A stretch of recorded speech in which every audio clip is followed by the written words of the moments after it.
La toalla se deslizó de mis manos, pero no me inmuté. Su risa, seca, hueca, rebotando en los azulejos del lavadero, flotaba en el aire como el moho. Tienes suerte de que siquiera te permita tocarme, dijo. Como si yo fuera un apestado que se ganó un premio de consolación. Como si décadas de mantenerla, de arreglarlo todo, de cubrir sus errores y pagar sus desastres con la tarjeta de crédito, fueran simplemente un tributo patético que ella toleraba por cortesía. Se giró, tarareando, y arrojó su blusa a la secadora como si nada hubiera ocurrido. Solo la observé. No con enojo. Ni siquiera con tristeza. Algo más silencioso. Más cortante. Doblé la última camiseta, esa vieja de la feria estatal a la que fuimos antes de sus carillas dentales, antes del instructor de pilates con ese nombre ridículo, antes de que dejara de preguntarme cómo me había ido el día. La doblé con más cuidado del que le había dedicado a ella en meses. Luego la coloqué cuidadosamente sobre la pila y salí. En el pasillo, escuché el zumbido de su teléfono. Una risita. Otro mensaje. Otro cumplido más de quienquiera que ella imaginaba que era su vía de escape. Su tono cambiaba cuando enviaba mensajes últimamente, más ligero, como si tuviera 20 de nuevo. Solía gustarme ese sonido. Ahora solo me recordaba que los buenos mentirosos siempre disfrutan la preparación. Pasé frente al espejo del pasillo. Me miré. Arrugado, tal vez.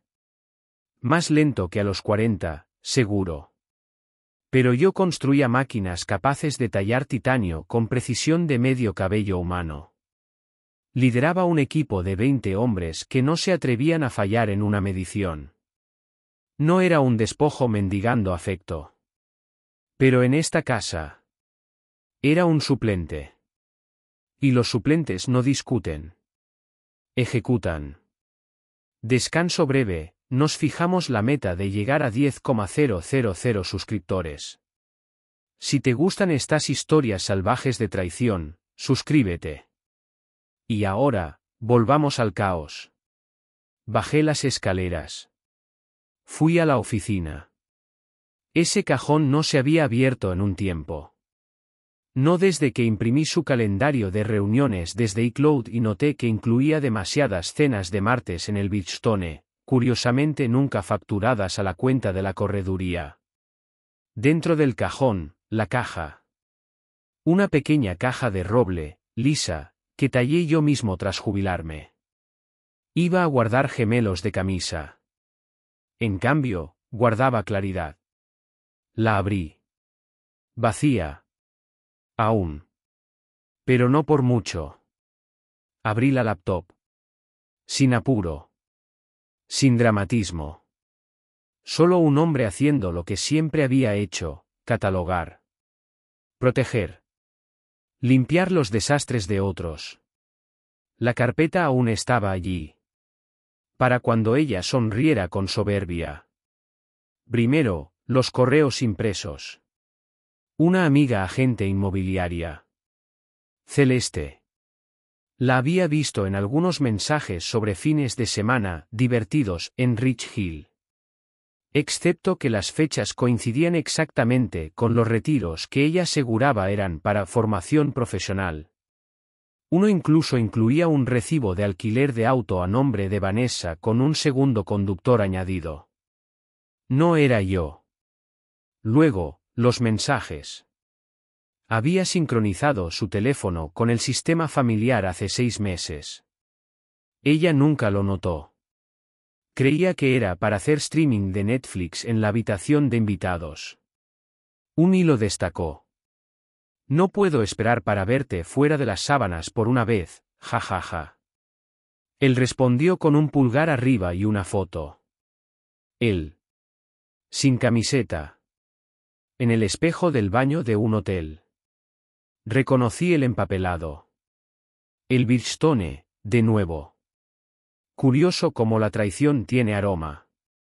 Ese lugar siempre olía a lavanda y desesperación rancia. Ella bajó más tarde esa noche. Sin maquillaje. Usando esa bata con la que jugaba a ser una esposa cariñosa. No me dijiste buenas noches, dijo. Fingiendo preocupación. Supuse que ya estabas cansado de tocarme. ¿Sabes cuán humillante fue recibir ese correo de Alan? Tuve que enterarme por el de que mi hermana se había convertido en un meme local. Te lo mereces todo, dijo Lena antes de colgar. La línea quedó en silencio, y Rebecca se quedó mirando la pantalla durante un largo rato. Luego intentó llamar a su madre. Buzón de voz. Volvió a intentar. Nada. Dejó un mensaje, con un tono más suave, más necesitado: Mami, necesito que me llames. Me equivoqué, lo sé. Pero no puedo ser la única que vea lo frío que está siendo él. Por favor, llámame. Silencio. Al caer la noche, sus manos temblaban mientras reservaba una habitación de último minuto en el Marriott cerca de enero del 88. No quería volver a la casa vacía, no después de las miradas de los vecinos, no después de ver el plato de comida de gus seco, ni de abrir la despensa y notar que Alan había tomado cada lata de sopa pero dejó el polvo de batido verde, como un insulto en forma de salud. En la recepción, dijo su nombre con el poco orgullo que le quedaba. Rebecca Wright. Tengo una reserva. La recepcionista sonrió y tecleó. Habitación 315. Identificación y tarjeta, por favor. Rebecca entregó ambas. Un desliz. Pausa. Otro intento. El rostro de la mujer cambió. Lo siento, señora Wright. Su tarjeta fue rechazada. Rebecca forzó una risa. Eso es imposible. Intente de nuevo.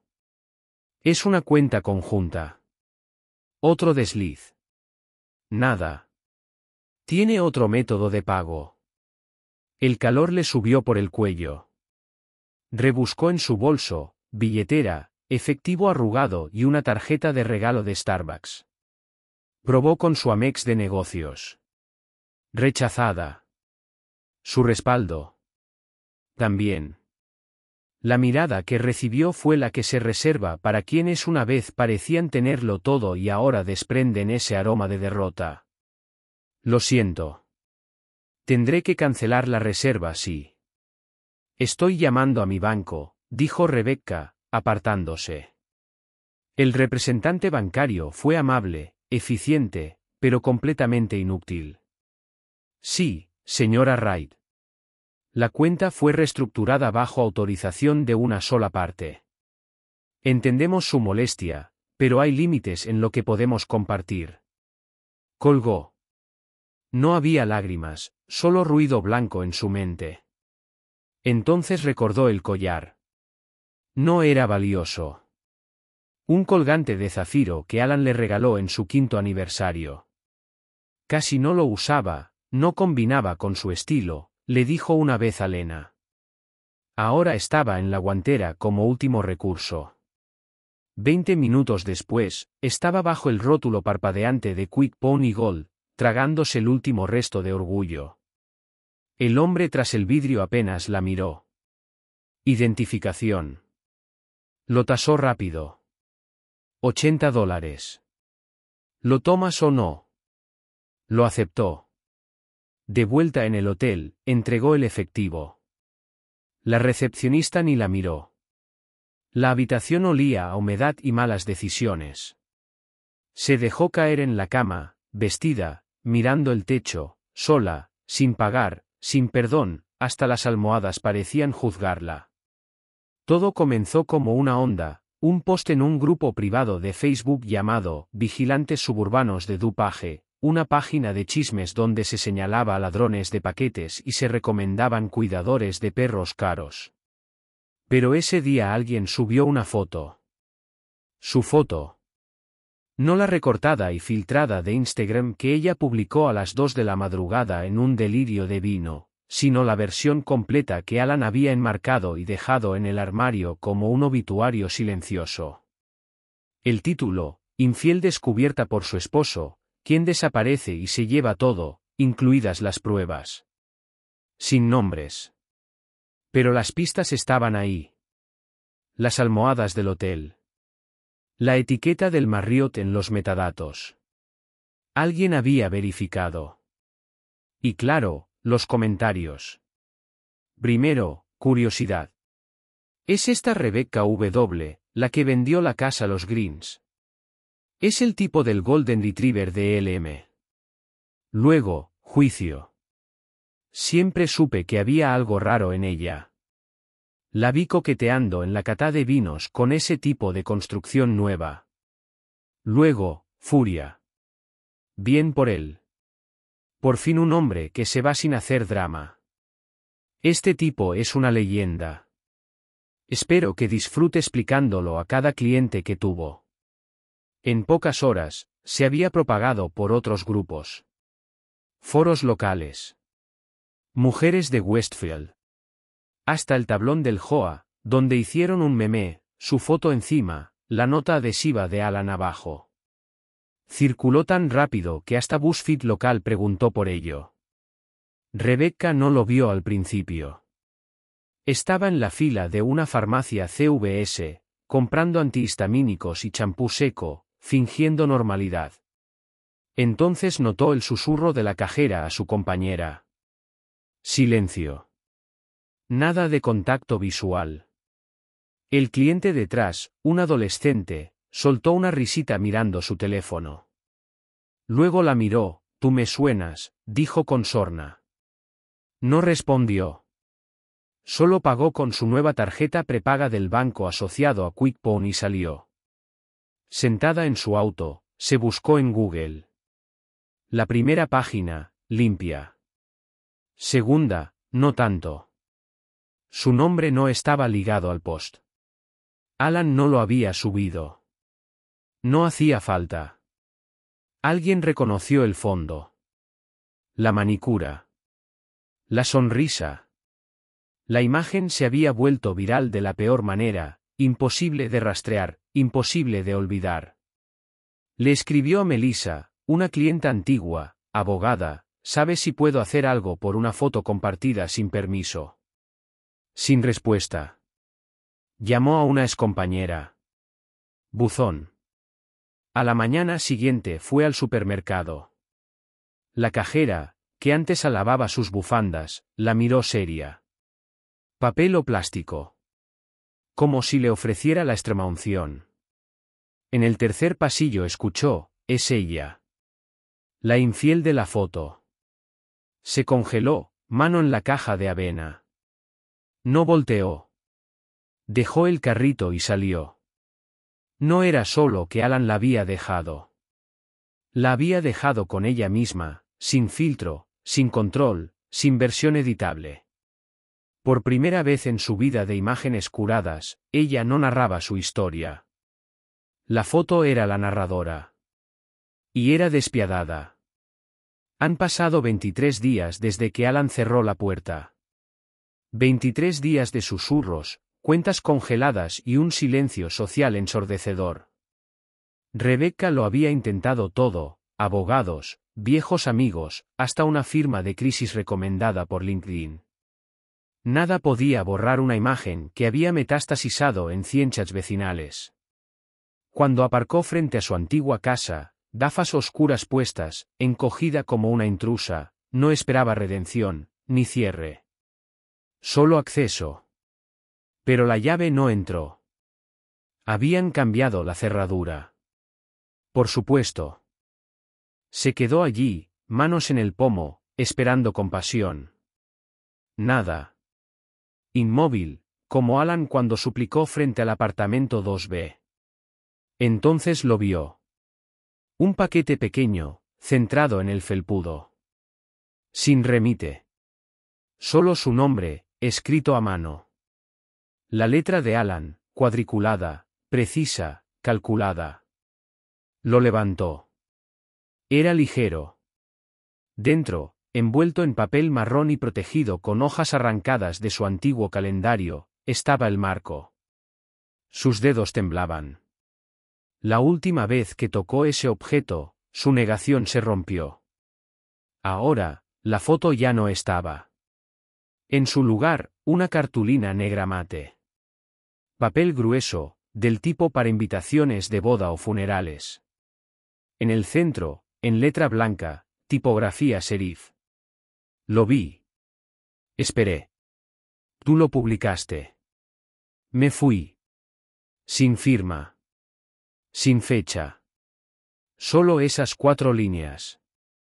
Precisas. Finales. Rebeca se dejó caer de rodillas. El paquete en su regazo. El marco contra su pecho.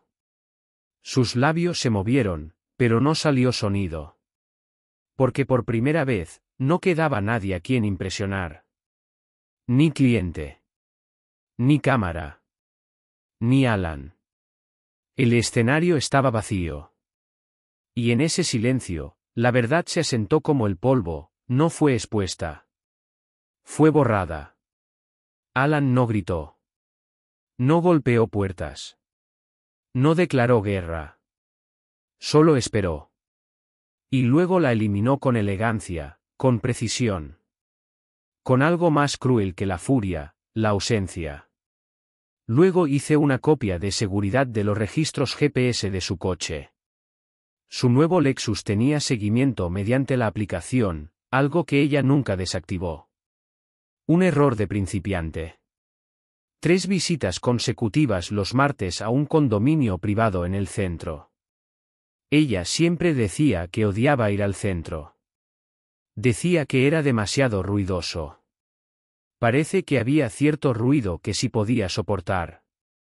Cada punto de localización fue exportado. Tomé un mapa impreso y marqué las direcciones.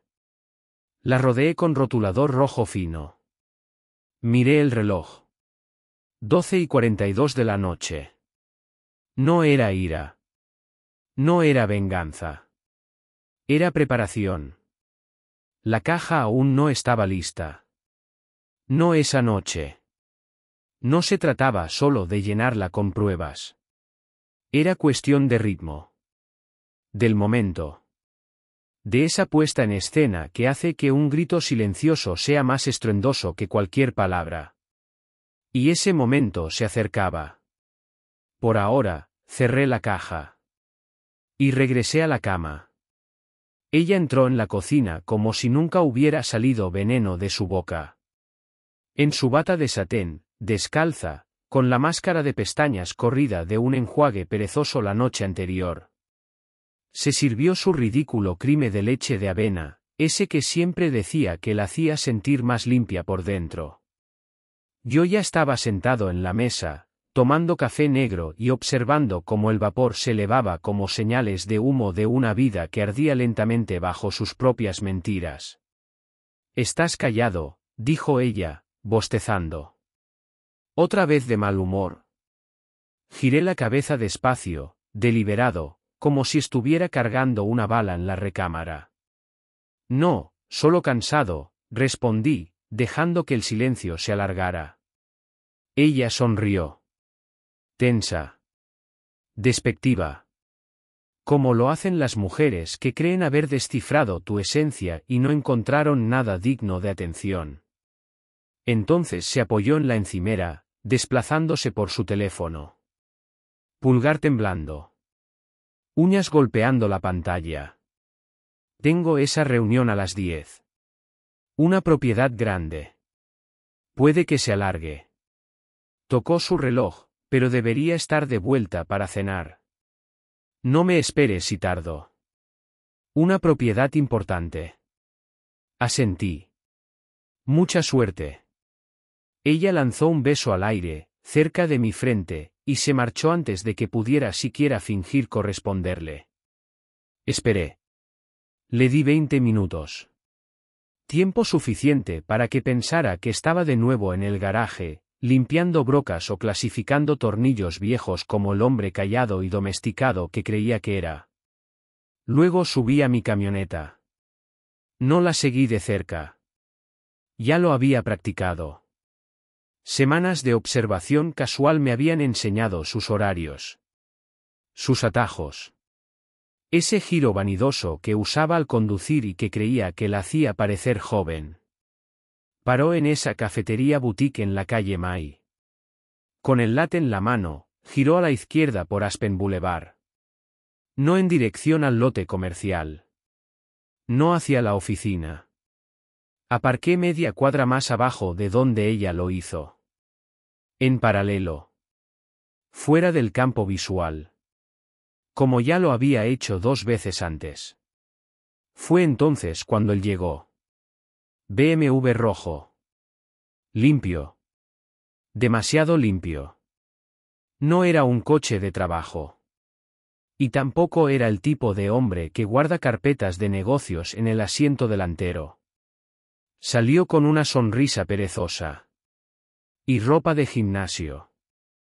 Ni siquiera fingía que estaba allí por negocios. Y Vanessa.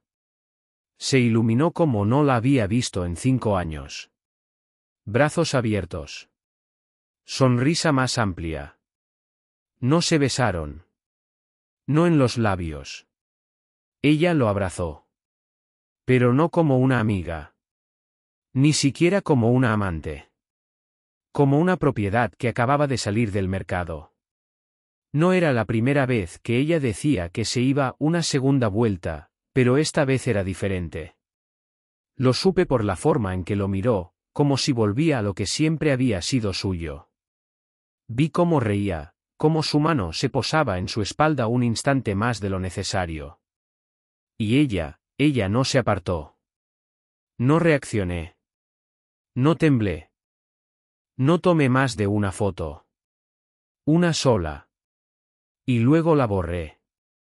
No era para un tribunal. No para un enfrentamiento. Era para mí. Para confirmar que el tipo del gimnasio, el que según ella solo era un contacto profesional, estaba allí por razones que no tenían nada que ver con pesas o rutinas de core. La verdad era fea. Pero al asentarse dentro de mí, fue quirúrgica. No fue furia lo que sentí. Fue alivio. Ya no era una sospecha. Era certeza. Volvió a casa esa noche alrededor de las 6:40 de la tarde. Dijo que el cliente la había dejado plantada. Que el tráfico. Que el horario se le complicó. Caminó frente a mí en el sofá como si regresara de una jornada honesta. Levanté la vista de mi crucigrama. ¿Lograste cerrar el trato? Pregunté. Sonrió. Estoy en eso, dijo. Su perfume llevaba el mismo tono cítrico de nuestro aniversario. Pero ahora, olía al final. Volvía a tararear. Ese mismo tarareo que antes reservaba para cosas felices, brunch con amigas, una cartera en oferta. Ahora salía de su garganta como veleta girando al viento, sin rumbo, pretendiendo calma, pero siempre apuntando lejos de la verdad. Cena de networking esta noche, anunció mientras se echaba perfume en las muñecas. Unos corredores de Filadelfia están en la ciudad. Tengo que hacer acto de presencia. Noche importante. ¿Grande? Pregunté sin mirar, simulando que ordenaba la alacena. Se giró, se acomodó el cabello frente al espejo del pasillo. No tanto, dijo. Solo oportunidades. Oportunidades. Así llamaba a muchas cosas. Nuevos listados. Entrenadores personales. El dentista casado que patrocinó su fiesta navideña en la oficina y que una vez la llamó deslumbrante. El higón vestido azul marino que se cerraba de lado. Tacones demasiado altos para alguien que de verdad trabajara. Maquillaje de esos que intentan restar 10 años pero solo bajo luces cálidas. Te ves bien, dije con tono neutro. Gracias, respondió, sonriendo. Luego se fue, sin preguntar qué haría yo esa noche. Nunca lo hacía. En cuanto su coche salió del camino de entrada, cerré la alacena, caminé hacia la oficina y me senté con una determinación que no sentía en semanas. Abrí la laptop. Ingresé su vieja contraseña de iCloud, todavía era Vanessa Re 2019. La sincronización se inició. Había sido descuidada. La carpeta no estaba cifrada, ni renombrada, ni oculta. Estaba allí, en su unidad, como una granada con la etiqueta Tírame. ¿Bis? Hice clic. 2 archivos. Uno llamado Ruft. El otro, solo una marca de tiempo. Abrí el primero. Grano grueso. Poca luz. El micrófono captaba frases sueltas. Pero allí estaba ella. Vanessa. Cabello recogido. Riendo demasiado fuerte al otro lado de una mesa alta con cócteles. Un hombre se inclinaba hacia ella. El mismo del BMW rojo. Claramente no era una reunión de negocios. Le apartó un rizo del rostro como si fueran los protagonistas de una película que ninguno merecía protagonizar. Luego vino el segundo vídeo. La pantalla estaba más oscura, pero la cámara había sido colocada sobre una cómoda, enfocando directamente la cama. Papel tapiz de hotel. Cortinas azul marino. Una lámpara dirigida hacia la esquina.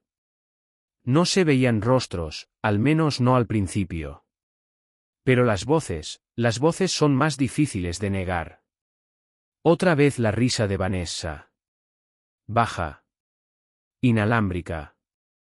Luego unas palabras que me dejaron congelado. Todavía cree que estoy yendo a ese estúpido seminario de mediación. Más risas. Luego, piel. Movimiento. No me estremecí. No retrocedí. No adelanté. Descargué ambos archivos y los guardé en una memoria USB que había etiquetado con marcador negro semanas atrás, elección V. Ella había hecho su elección. Yo solo era el archivador. Abrí la caja de nuevo. Aún olía ligeramente a laca y a serrín, olores limpios. Lo opuesto a lo que estaba colocando dentro. La unidad flash se acomodó fácilmente en el forro de terciopelo. No parecía gran cosa. Pero contenía todo. Su imagen. Su voz. Su traición en 1080p. Observé el segundo compartimento de la caja. Tenía una ranura donde podían deslizarse documentos. Mañana, allí irán las impresiones. El mapa con las ubicaciones marcadas. Tal vez la USB reciba una etiqueta. Tal vez no. La caja aún no estaba llena. Pero ahora tenía vida. Una criatura dormida con dientes. La cerré con cuidado. Hice clic en el pestillo. Y me fui a la cama. No necesitaba preguntar cómo había sido su noche.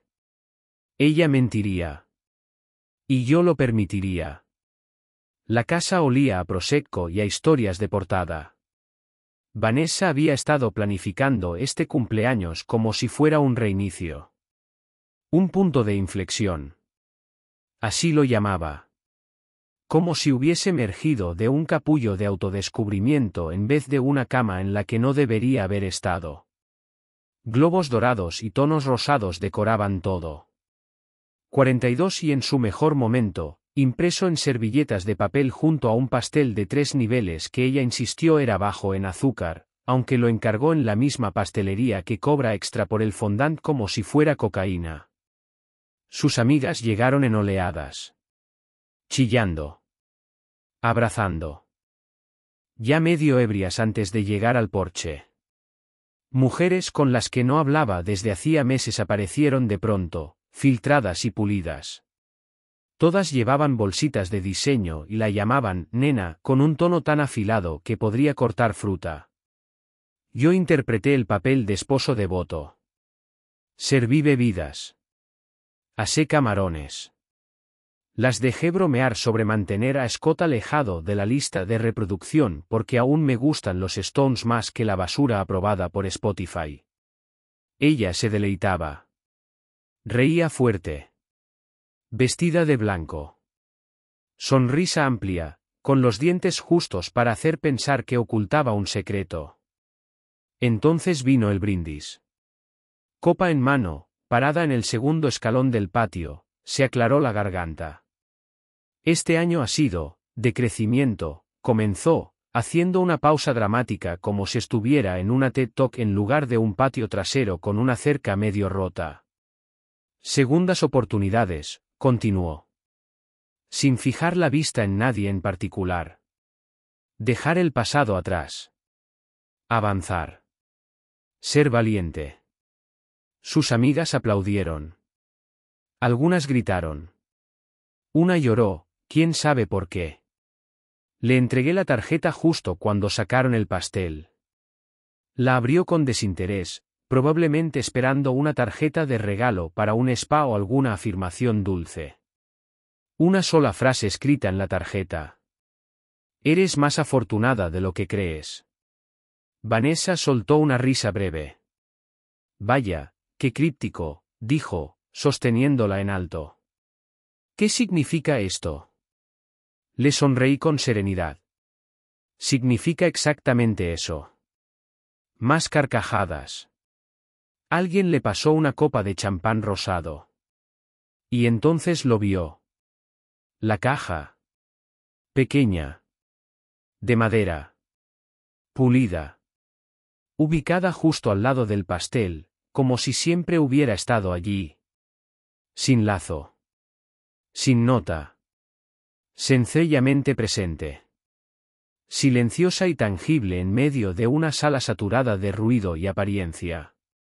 Se quedó inmóvil durante un instante. Entrecerró ligeramente los ojos. Apenas un parpadeo, pero suficiente para que yo lo notara. El destello fugaz tras sus párpados. No sabía por qué estaba allí, pero su instinto no lo aprobaba. Estiró la mano hacia la caja. Puse la mía sobre la tapa antes de que pudiera tocarla. Aún no, dije en voz baja. Parpadeó.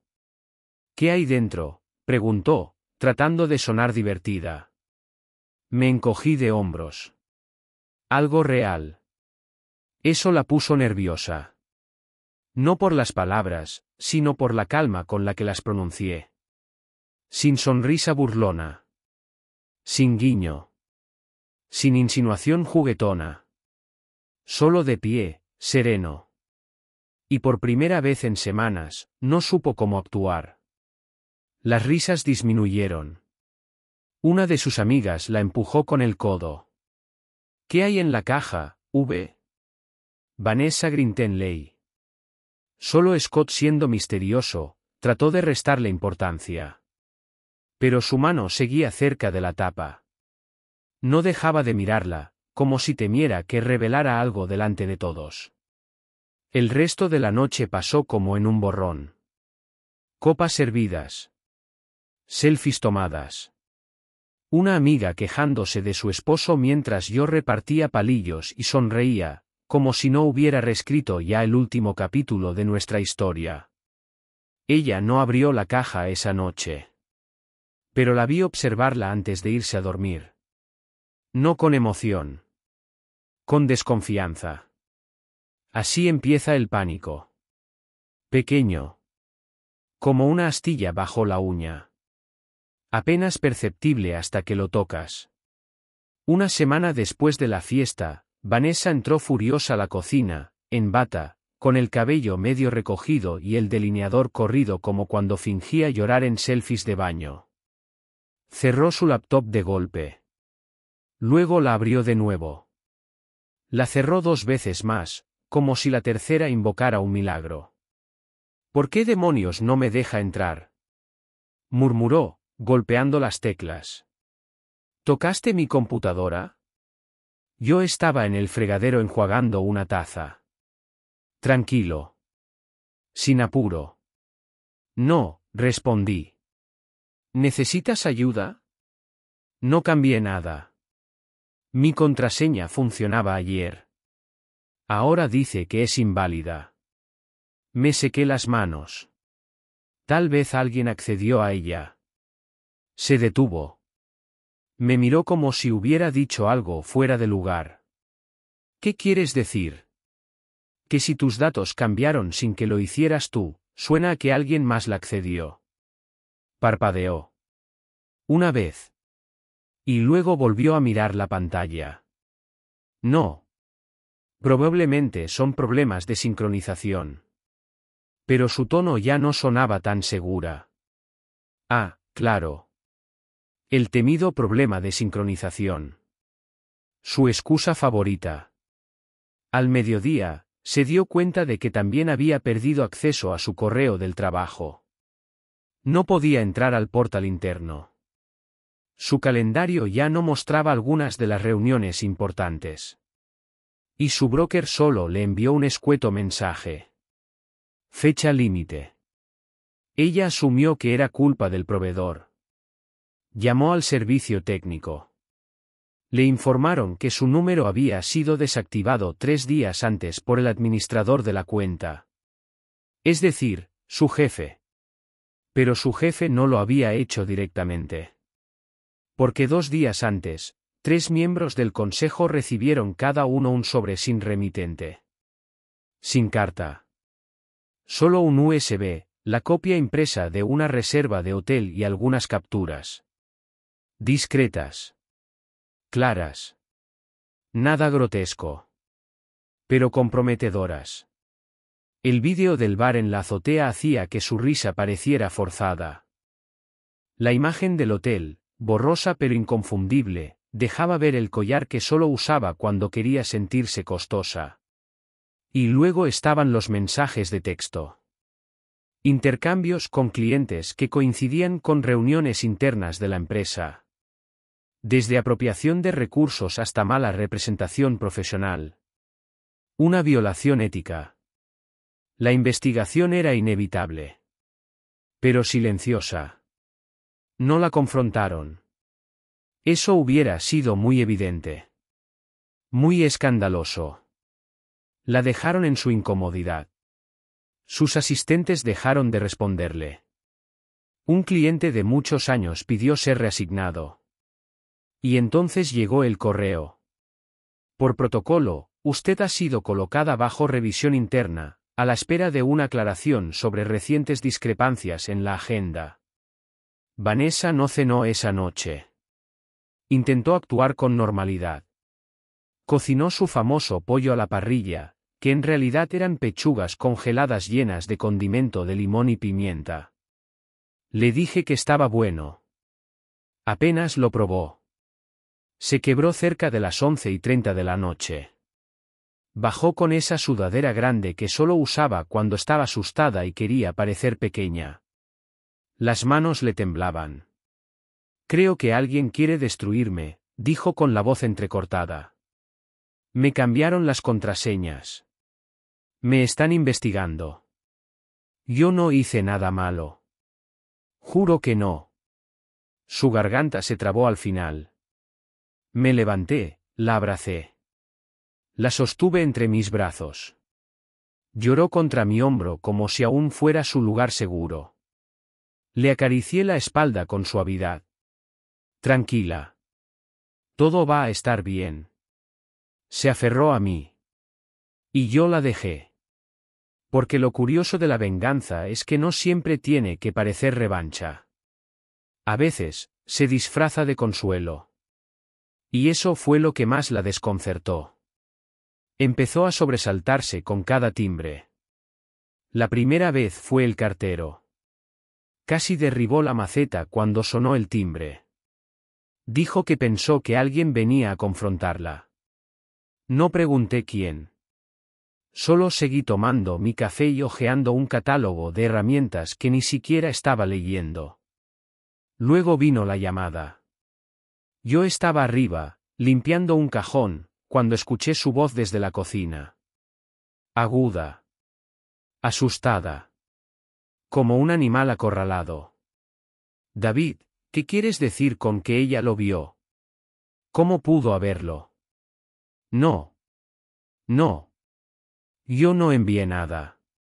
Caminaba en círculos, descalza sobre el piso de cerámica.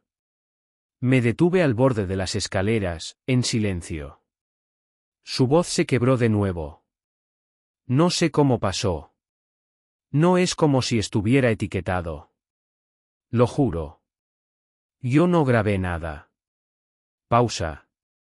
Luego, casi en susurro. ¿Qué va a hacer ella? Otra pausa. Más larga. David, por favor. Solo dile que fue algo viejo. Que no significó nada. Cerré el cajón del despacho con firmeza y regresé a la planta baja. Cuando volví, ella ya estaba sentada en el comedor, frente a su teléfono, como si el aparato la hubiera traicionado de forma personal. No se dio cuenta de que estaba allí. Ni siquiera levantó la mirada. Sus dedos flotaban sobre la pantalla, temblorosos, como si dudara quién más podía escribir que no supiera ya lo ocurrido.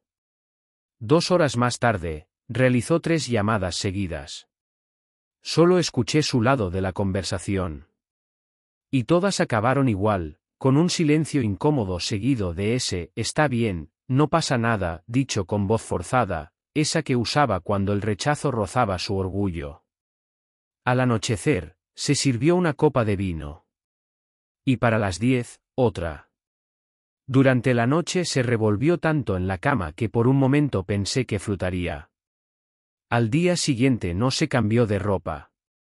Permaneció en la misma bata, arrastrando los pies por la casa como una viuda sin obituario. Cerca del mediodía, su teléfono vibró una vez. No lo atendió. En su lugar, encendió la tableta y abrió su correo electrónico. Leyó algo 3 veces. Y después se quedó simplemente allí, sentada. Después de unos minutos, susurró. Renunció. La miré de reojo. ¿Quién? Mi asistente. Me escribió que se muda a Denver. Con efecto inmediato. No dije nada. Seguí doblando la ropa. Lento. Meticuloso. Los dobleces de las toallas quedaban perfectamente alineados. Vanessa permaneció de pie un buen rato, con los brazos cruzados y los labios apretados, como si estuviera conteniendo algo que no quería escapar. Esa noche tomó una pastilla para dormir. Hacía meses que no lo hacía. A la mañana siguiente la encontré en la isla de la cocina, con la cabeza apoyada en los brazos. El té seguía intacto. Puse agua a hervir. Saqué la lata del té de manzanilla que siempre decía que le ayudaba a calmar ese zumbido mental. Coloqué la taza frente a ella con suavidad, sin decir palabra. Ella alzó la mirada. Tenía los ojos hundidos, delineador corrido. El cabello recogido con demasiada fuerza, como si intentar contenerse físicamente pudiera evitar que se desmoronara emocionalmente. Extendió la mano. Gracias, susurró. Como si le sorprendiera que aún recordara lo que le gustaba. Asentí con la cabeza. Mereces paz, le dije. Sus ojos buscaron los míos, queriendo descifrar si hablaba con lástima o con amenaza. No era ninguna de las dos. Era algo más frío. Compasión con interruptor. Esa tarde volvió a casa más callada de lo normal. Sin portazos. Sin el repiqueteo de tacones cruzando el patio. Solo el leve y deliberado clic de la cerradura y el crujido lento de la puerta. Como si hasta la madera supiera que esa noche no debía hacer ruido. Me dijo que había empezado terapia. Era la primera vez que lo mencionaba. Lo dijo como un desafío, como si esperara una felicitación. Estoy haciendo el trabajo ahora. Su blusa seguía perfectamente metida en el pantalón, el labial intacto.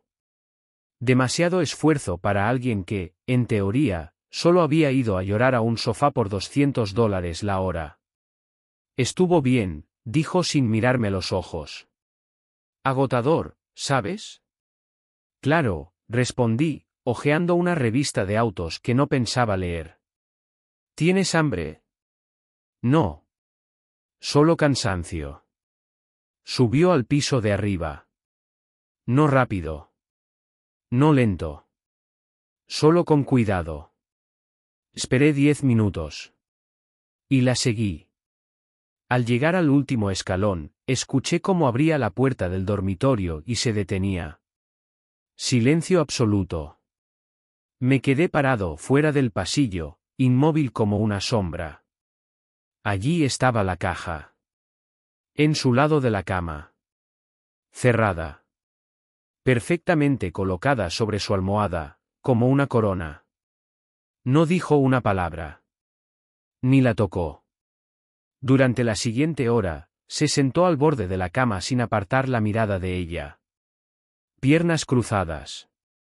Un pie rebotando levemente, apenas perceptible, salvo cuando los dedos se curvaban como si intentara aferrarse a la alfombra para mantener el equilibrio. En un momento, se inclinó hacia adelante, acercó los dedos a la tapa y luego lo retiró, como si temiera que fuera a explotar. O a confesar. Finalmente, la abrió. Yo la observaba desde el reflejo del espejo del pasillo, colocado en el ángulo exacto. Sus manos se movían con lentitud, como si dudaran de tener permiso para hacerlo. Dentro, una memoria USB.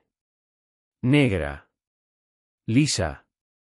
Etiquetada con una sola palabra, tú. Un mapa impreso. Coordenadas GPS marcadas en tinta roja. 3 ubicaciones exactas. 3 horarios precisos. El recorrido de su Lexus. Registrado con regularidad, con método. Una fotografía en blanco y negro. Borrosa en los bordes, pero inconfundible. Ella. El hombre. Una cama. Su collar visible. Aquel que solo usaba en noches especiales. Y luego, la nota. No estaba mecanografiada. Ni impresa. Escrita a mano. Con mi letra clara y cuadriculada. 3 días para hacer las maletas. Luego presento todo. O fingimos que nada de esto pasó. Tú decides. No lloró. No gritó. Solo se quedó sentada, inmóvil, sosteniendo la nota como si fuera radiactiva. Su respiración superficial. Los labios tensos. La leía una y otra vez, como si esperara que las palabras se reordenaran solas en algo más fácil de negar. Su teléfono vibró una vez en la mesita de noche. Ni siquiera lo miró. La medianoche llegó y pasó. La casa se enfrió. Permaneció despierta, acurrucada de lado en posición fetal. La caja, abierta a su lado. Como si cerrarla pudiera hacer desaparecer su contenido. Me recosté junto a ella. No hablé. No la toqué. Dejé que fuera el peso de esa caja quien hablara. Ella no durmió. Y yo no lo necesitaba. Comenzó el primer día con rosas. Rojas. Brillantes.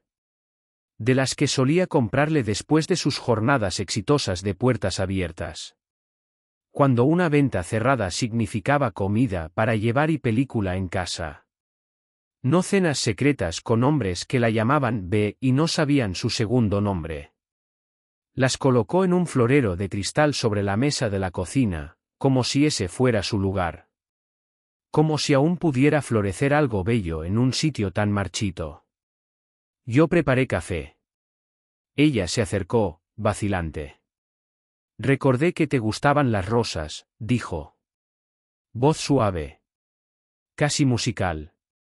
Prefiero la honestidad, respondí. No sonrió. Al mediodía ya estaba preparando sopa. Desde cero. Como decía antes, que cocinar la ayudaba a equilibrarse cuando todo se le escapaba de las manos. Pero esta vez la cocina estaba demasiado silenciosa. Sin música. Sin tarareos. Sin el ruido habitual de los platos. Solo movimientos cuidados. Como si lograr un caldo perfecto pudiera borrar su nombre de una memoria USB. Esa noche bajó con un camisón de seda. Sin sujetador. El cabello rizado como me gustaba en otra vida. Me tocó la mano durante la cena. Luego la rodilla. «Aún me amas», susurró. Mordiéndose el labio inferior, como si aún tuviera poder sobre la situación. La miré. Sin rabia. Sin deseo. Solo con una extraña compasión clínica. «Deberías dormir», dije mientras me limpiaba la boca con una servilleta. «Ha sido un día largo». No lloró. Pero algo dentro de ella se quebró. Silencioso. Irreversible. Como una tabla del suelo que se hunde bajo unos tacones bien lustrados. Día 2. Se volvió práctica. Intentó aparentar madurez.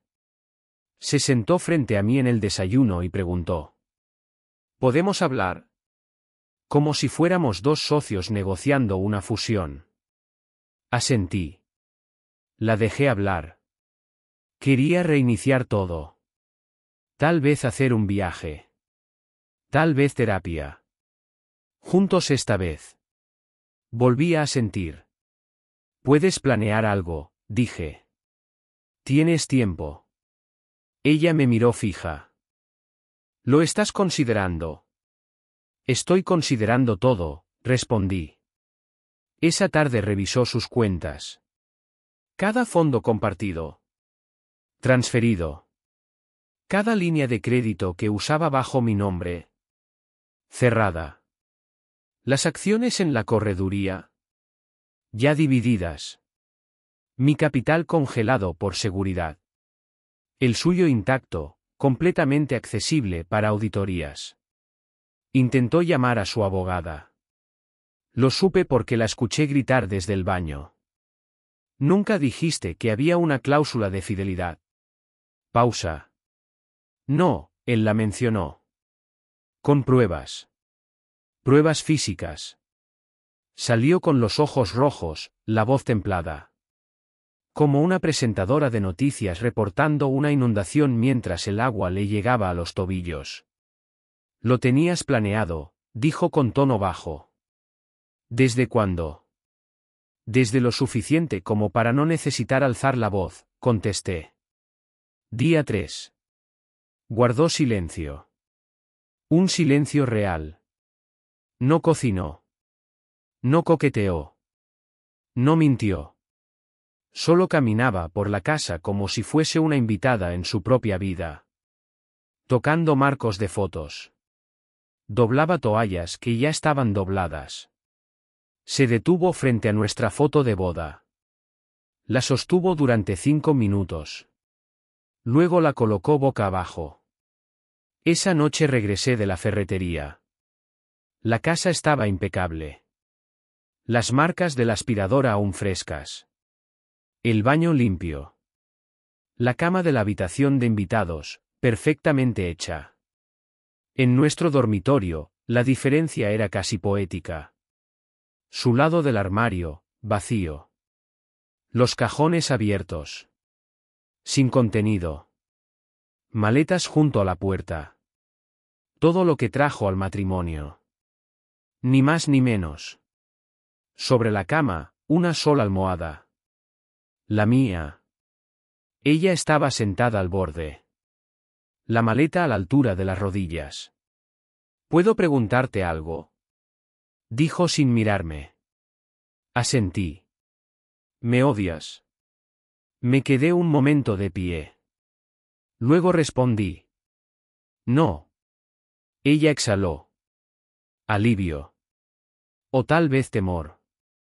Simplemente, por fin me quise lo suficiente como para no seguir callando. Y apagué la luz. Esperó hasta la última hora. La casa estaba a oscuras. En silencio. Solo se escuchaba el zumbido del refrigerador y el tic-tac del reloj de pared, ese que una vez dijo que no combinaba con el estilo del lugar. Yo estaba en la sala, puliendo una llave inglesa solo para mantener las manos ocupadas.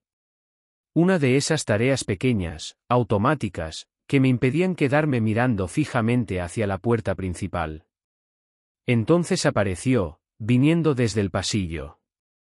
Sin maquillaje. El cabello lacio. Solo ella.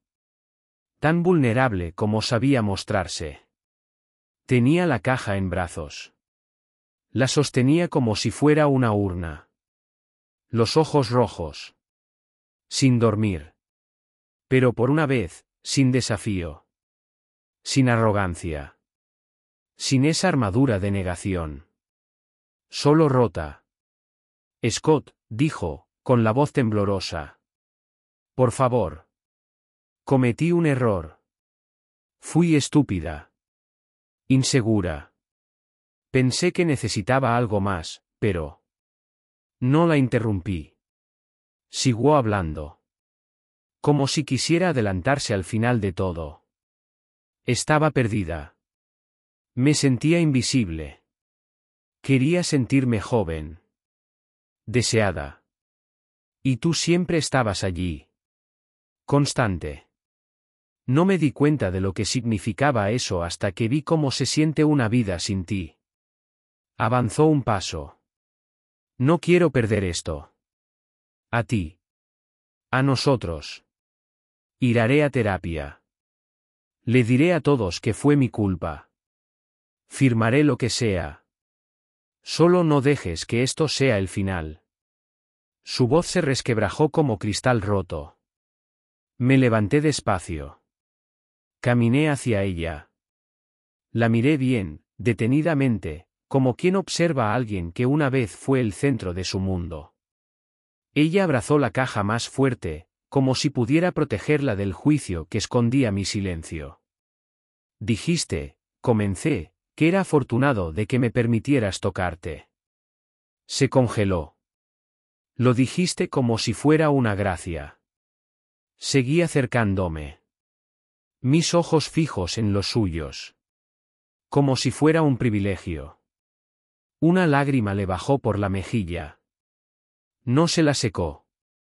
Pero ahora, dije con voz firme, nadie volverá a tocar tu nombre sin guantes. Sus rodillas temblaron levemente. Selló los labios, intentando que el llanto no le saliera a borbotones. Ese tipo de llanto que provoca lástima. Y yo no iba a darle eso. Abrí la puerta. El aire nocturno entró fresco. Limpio. Silencioso. Final. Ella no se movió. Señalé hacia el camino de entrada. Tu transporte está aquí. Giró lentamente. Paso a paso. Su dignidad desprendiéndose como piel muerta. En el umbral se detuvo. ¿De verdad, ya no significo nada para ti? No respondí. No sentía rabia. Solo claridad. Solo cierre. Salí a la entrada.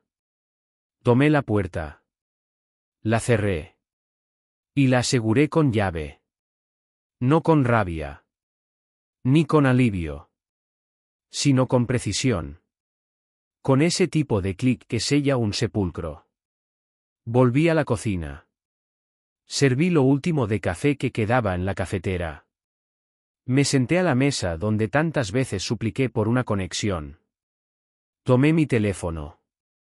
Lo apagué. Lo coloqué boca abajo. Y me fui a la cama. Ninguna almohada de su lado. Ninguna espera al lado mío. Solo respiración. Solo silencio. Solo sueño. El primer sueño real en años.